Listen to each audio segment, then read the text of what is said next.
안녕하세요, 여러분. 오늘은 제가 공인중개사 합격 수기 영상을 찍어보려고 합니다. 올해 제가 합격한 건 아니고요. 작년에 합격을 했어요.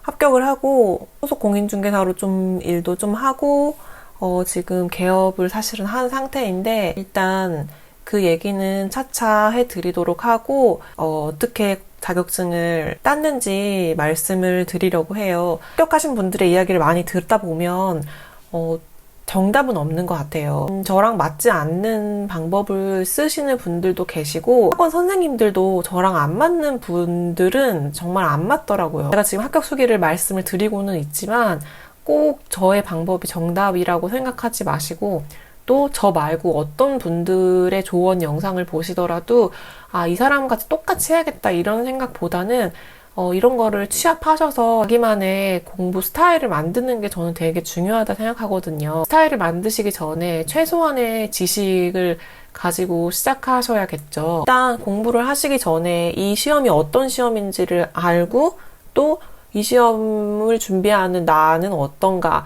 이걸 아는 게 되게 중요하다 생각해요. 일단 공인중개사 시험은 매년 1년에 한 번 있고 10월 말경에 일정이 잡히는 걸로 알고 있어요. 일단은 민법이랑 학개론 이렇게 두 과목이 있죠. 1교시에 두 개를 합쳐서 100분 동안 봐요. 그러니까 한 과목당 대충 50분씩 할애를 해서 시험을 본다 생각하시면 되시겠죠. 이제 1교시가 끝나면 2교시하고 3교시가 있는데 2교시, 3교시는 다 2차 과목이에요. 2교시에는 공법하고 중개사법을 100분 동안 묶어서 봐요. 이것도 한 과목당 50분씩 할애해서 본다고 생각하시면 되겠죠. 다 각각 40문제예요. 마지막 3교시에는 세법하고 공시법을 묶어서 이거 두 개 합쳐서 40문제를 50분 동안 3교시에 보고 끝납니다. 그러니까 한 과목당 50분씩 40문제를 풀어야 한다 생각하시면 되시겠고 과목은 총 6과목이 있지만 공시법이랑 세법은 한 과목처럼 생각하셔도 무리가 없다. 요 개념으로 생각하시면 되실 것 같고요. 저는 초등학교 때부터 그림을 전공으로 해서 예술 중학교를 가고 일본은 못 갔지만 미대까지 나와서 미술 관련 일밖에 해본 적이 없어요. 경제나 이런 공인중개사 관련 업무라던가 이런 쪽으로 제가 한 번도 일을 해본 적도 없고 머리를 돌리려고 노력할 기회도 없었기 때문에 뇌를 바꾸는 기분이랄까? 동떨어진 느낌이 들긴 들었는데 어쨌든 제가 재작년에 목표했던 일이 공인중개사 합격이었고 그 목표를 이루려고 노력을 해서 따게 됐습니다. 열심히 했어요. 진짜 이거를 이게 쉽게 땄어요 라고 말할 수 있는 자격증은 분명히 아닌 것 같아요. 5월부터 공부를 해서 10월에 땄으니까 6, 7, 8, 9, 10 5개월 정도에 합격을 한 것 같아요. 5개월 정도에 동차 합격을 했는데 원래 옛날부터 성격이 급하고 몰입하면 거기 하나 확 빠져서 하는 성격이기 때문에 단기간에 이렇게 확 몰아쳐서 공부를 했던 것 같아요. 먼저 법에 대한 개념을 알고 계신 분들은 상관없으시겠지만 저처럼 미대를 나왔다던가 전혀 관련 없는 분야에서 시작하시는 분들은 조금 쫄아서 시작해요. 저 같은 경우는 조금 쫄았어요. 민법 되게 어렵다던데. 공법이 진짜 어렵다던데. 막 이렇게 생각을 했거든요. 근데 여러분 생각보다 그렇게 어렵지 않아요. 별거 아니에요. 자꾸 어렵다는 말을 머릿속에 심지 마시고 이거 누구나 할 수 있는 시험이다. 이거 노력의 차이지 엄청난 시험이다. 이렇게 생각하시면 본인한테 득이 될 게 없는 것 같아요. 그리고 실제로 별로 어렵지 않아요. 근데 이 시험을 어렵다고 말하는 건 일단 양이 너무 많고 단순 암기가 생각보다 되게 많아요. 무서워하지 마시고 저도 미대 나온 저도 했으니까 여러분도 하실 수 있을 거예요. 그러니까 너무 걱정하지 마세요. 기본서가 되게 아주 자세하게 설명이 나와 있어요. A는 B다 이 말을 A는 이렇고 이래서 이러한 특징이 있기 때문에 B가 된다 이렇게 아주 자세히 설명이 되어 있거든요. 그래서 기본서를 찬찬히 읽어보시면 머리에 쏙쏙쏙 들어와요. 그 기본서를 그냥 찬찬히 보시면서 자신감을 키웠어요. 이거를 내가 외우거나 이해를 해야지라는 생각보다는 별거 아니네. 다들 공인중개사 시험 어렵다 그러던데 안 어려운데? 약간 이런 생각을 많이 가지려고 나는 할 수 있어. 이거 별로 어려운 시험 아니야. 약간 이런 내면화를 많이 시켰던 것 같아요. 그리고 방법은 3가지가 있어요. 독학, 인강, 오프라인 학원. 이렇게 3가지가 있는데 독학 같은 경우는 별로 추천드리지 않아요. 왜냐면 이 시험이 또 암기도 필요하고 시간을 좀 할애해서 이제 이해를 해야 하는 과목도 있고 또 달달 암기해야 하는 과목도 있고 또 분량이 그렇게 적은 분량이 때문에 학원이나 인강을 추천을 드립니다. 제가 선택한 학원은 방문각이라는 학원을 선택을 했고요. 인터넷 강의를 선택을 했어요. 인강이냐 오프라인 강의냐 많이 고민을 하시는데 저 같은 경우에는 별로 큰 고민 없이 당연히 인강을 선택했거든요. 제가 인강을 선택한 이유는 크게 세 가지인 것 같은데요. 첫 번째는 일단 학원을 오고 가고 하는 시간이 너무 아까웠어요. 저희 집에서 이제 방문각 제일 가까운 학원, 강남 학원? 거기 가는데 30분 걸리고 그러니까 왕복하면 1시간이겠죠.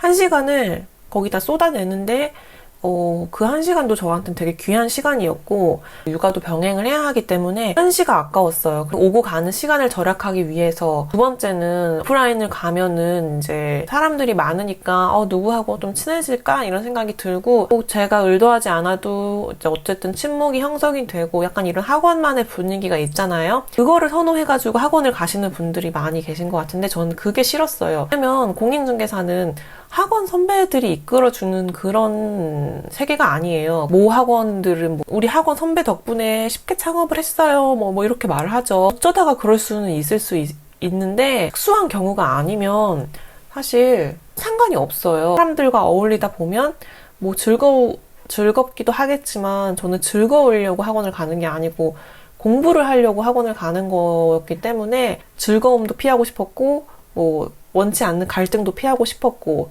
만에 하나 좀 이런 사람이 있다 그러면은 저는 이제 학원 돈 버리는 거잖아요. 갈 때마다 스트레스 받고 공부가 되겠어요? 스트레스가 될 요인이 높은 거기 때문에 일단 그런 거 다 차단하고 싶어서 인강을 선택했어요. 그리고 마지막 세 번째는 저렴해요. 훨씬 저렴해서 별로 진짜 큰 고민 없이 바로 인강으로 했어요. 그리고 저는 올패스라는 거를 선택을 했는데 친한 사람이 방문각을 추천을 해서 방문각을 선택을 했던 건데 나쁘지 않았던 것 같아요. 처음에 올패스 한번 결제하면 이제 분기별로 교재를 갖다 줘요. 처음에는 기본서 주고 처음에는 입문서 주고 그 다음에 기본서 주고 그 다음에는 요약집 주고 요약집은 안 주는구나. 문제집 주고 정리 이런 거 주고 이런 거 다 알아서 보내주기 때문에 신경 쓸 게 없어서 되게 좋았고요. 이제 유일하게 사야 할 거는 내가 선택한 교수님의 요약집만 따로 구입해서 강의를 들으면 돼요.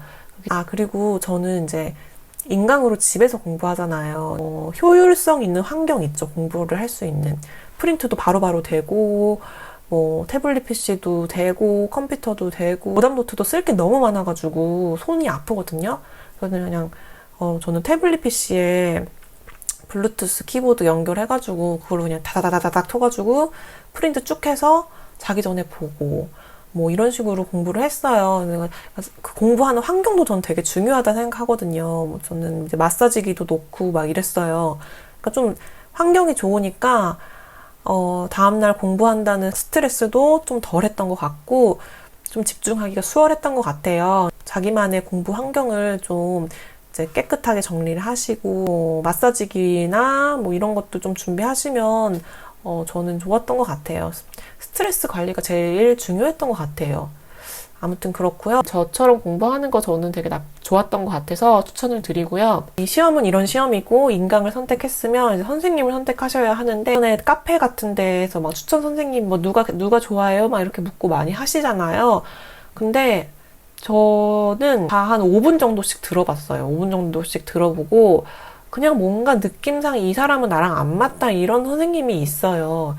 그런 선생님은 강의를 들으면서 제가 스트레스를 받더라고요. 그 잘난 척하는 말투 아니면은 버럭버럭 화내거나 짜증 섞인 말을 하는 약간 호랑이 선생님 스타일이라고 해야 되나? 그런 사람은 저는 되게 싫어하기 때문에 그냥 아무리 유명하도 그냥 다 걸렀고 내가 들었을 때 내 귀에 잘 들어오고 스트레스 안 받고 좀 그런 사람이 저는 좋아서 제가 좋은 사람 선택했어요. 그리고 후회는 없어요. 선택한 강사분들이 그렇게 유명하신 분들, 인기가 많은 강사가 아니신 분들도 있어요. 그래도 저는 다시 선택해도 이분들은 선택할 것 같아요. 왜냐면 저하고 잘 맞으니까.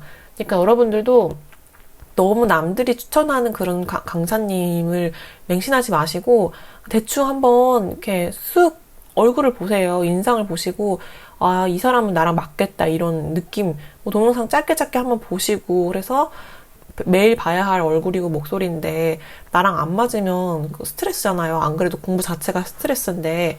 그러니까, 뭐, 주관적으로 잘 선택하시길 바라고요.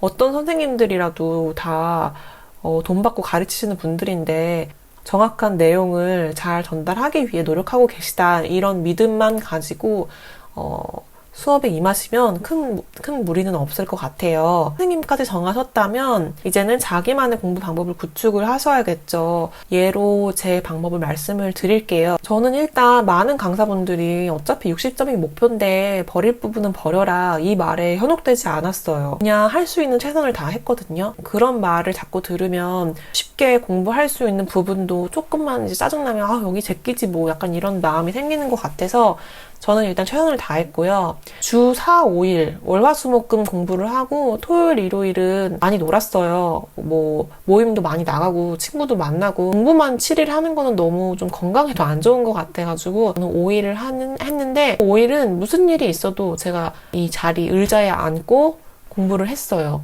심지어 너무 졸리고 전날에 잠을 못 잔 한이 있더라도 이 의자에서 잤어요. 이게 습관이 되게 전 중요하다고 생각해가지고 아, 오늘 하루만 뭐 이러지 뭐 저러지 뭐 내일부터 하지 뭐 이렇게 되면 공부는 영원히 못한다고 생각을 하기 때문에 딱 규칙을 정해놓고 월화수목금 내가 9시부터 저는 오후 3시, 4시 이때까지 공부를 했거든요. 아침 9시부터 3시까지는 공부를 하자 딱 이렇게 정해놓고 그냥 책상에서 잠을 자더라도 책상에 앉았습니다. 일단 그게 저의 규칙이었고요. 5월하고 6월에는 그냥 즐기면서 술술술 공부했어요. 경제 관련해서 깊이 다뤄본 적이 없지만 뭐 고등학교 때 대충 경제 이론 이런 거 배우잖아요. 그렇기 때문에 부동산 학계론 이런 거는 어느 정도 다 모르진 않으실 거예요. 그냥 5, 6월은 술술술 공부하면서 미리 알고 있었던 부분이나 아니면 너무 쉬워서 한 번에 이해할 수 있는 부분들 위주로 이해하고 이 부분은 다시 보지 않아도 되겠다 이런 부분들을 만들어 가신다는 생각으로 하시고 좀 어렵거나 이런 건 처음 들어봤는데 이거는 좀 더 몇 번 더 봐야지 머리에 박히겠는데 이런 것들은 부분은 이렇게 조그마한 포스트잇 있잖아요. 그런 거를 이제 붙여 놓는 거예요. 그래서 아, 이 부분은 내가 다음에 다시 봐야 할 부분이다. 이런 걸 다 체크를 해 놓는 거죠. 이제 그렇게 하고 내가 아는 부분은 포스트잇 없이 그냥 넘어가고 해서 다음 날은 이제 맑은 정신일 때 포스트잇 붙여져 있는 부분부터 보는 거예요. 그래서 그러면은 어제는 이해 안 갔는데 이게 맑은 정신으로 보니까 확 이해가 가는 또 단원이 있거든요. 이걸 내가 왜 이해 못했지? 이렇게 쉬운데? 이러면서 그런 식으로 포스트잇 띄어가는 재미로 5, 6월은 그렇게 보냈고요. 인터넷 강의는 제가 5, 6월에 공부를 하긴 했지만 3, 4월 강의를 처음부터 끝까지 다 들었습니다. 그리고 민법은 2번 돌려서 봤어요. 한 번 듣고 또 한 번 듣고 그렇게 5, 6월을 보냈습니다. 7, 8월에 점수가 팍팍 올라갔어요. 이때는 단원별 모의고사라는 거를 제가 방문각에서 들었는데 이게 단원별로 그 단원에서 많이 나오는 문제들만 뽑아다가 모의고사로 해서 이제 학생들한테 풀리게 하고 그 문제를 선생님들이 해설하는 이런 강의를 진행을 하더라고요. 이걸 하니까 내가 이해가 갔다고 생각을 했는데 막상 문제를 푸니까 이게 내가 이해한 게 아니었구나, 확실하게 내가 모르는구나 이런 것들이 있거든요. 그런 걸 교정해가면서 조금 더 이제 아는 부분을 확실하게 알게끔 되는 그런 과정이었어요. 그래서 단원별 모의고사 이거는 진짜 중요하고 이때 점수가 많이 올라가니까 꼭 들으시기를 추천을 드립니다. 그리고 9월, 10월에는 이제 일단 7, 8월에 워낙에 일단 5, 6, 7, 8월에 저는 진짜 열심히 공부를 했어요. 5, 6월에는 기본기를 다졌고 7, 8월에는 이제 좀 아는 부분은 더 확실하게 알고 모르는 부분은 계속 반복해가지고 머리에 어떻게든 넣으려고 노력하고 이런 과정을 했기 때문에 어느 정도 자신감이 좀 붙었었거든요. 그래서 그 자신감을 믿고 너무 저를 푸시해가지고 모의고사를 보고 이런 짓은 안 했고요. 하루에 한두 과목 정도만 뭐 예를 들면 오늘은 민법, 학계론 이렇게 모의고사 2개밖에 안 보고 내일은 뭐 공법 하나만 보고 모레는 공시법, 세법 같이 보고 뭐 중개사법 또 보고 뭐 이런 식으로 했고 중개사법이랑 공법 같은 경우는 이제 워낙에 외울 게 많다 보니까 근데 외워야 하는 거 중에 제 머리에 잘 안 들어오는 거는 따로 이렇게 메모장에 써서 벽에 붙여놓고 왔다 갔다 하면서 많이 봤고요.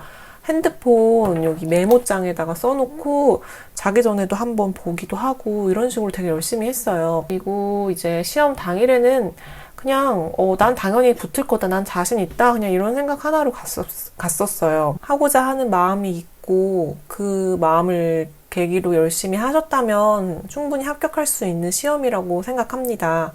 다른 사람 말에 흔들리지 않고 내가 내 스트레스 관리하면서 공부하는 게 이 공인중개사 시험뿐만 아니라 어떤 시험에서도 중요한 것 같아요.